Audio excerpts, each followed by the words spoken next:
didn't accuse David first. He let David examine himself. That's what we need. We don't need people who's going to go to you and accuse you first. We need somebody who's going to say, listen, examine yourself. Nathan didn't accuse David first. He let David examine himself.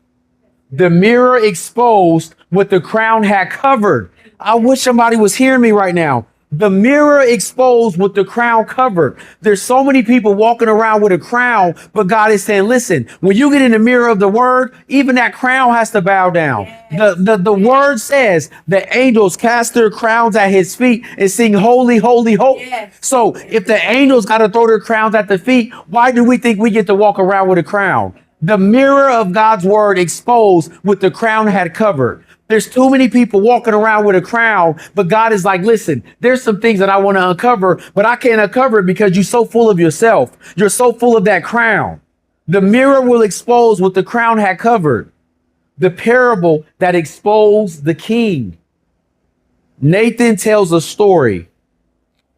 A rich man who had everything and a poor man who had only a little lamb. The rich man, unwilling to give from his abundance, took the poor man's lamb. David burned with anger. That man deserves to die.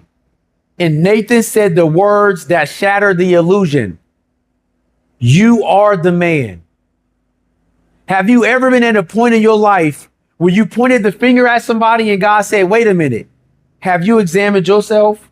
How dare that person fall? How dare that person sin? How dare that person get caught up in that? I would never. That would never happen to me. I could never do that. And then you begin to look and God says, you are that man. The thing is, Nathan did not approach David and tell him he was a sinner. Nathan approached him and told him a story that David burned with anger. And then that anger began to realize, wait a minute, you are that man. So now what do you do with that anger that you felt for the other man when you realize it's you? That's why so many people get hidden, because you don't see yourself in the mess. You see everybody else. You're examining everybody else's mess. And God is like, if you would examine yourself, you are the man. The rich man represents David. The poor man represents Shir'Lee. The little ewe lamb represents Bathsheba. And that's why God often spoke in parables, because if he came to you direct, a lot of times we couldn't handle it.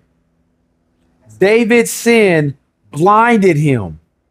And while condemning the rich man, he condemned himself. In short, David had replied. David repaid the Lord with wickedness. God had graciously placed David in authority, gave him Saul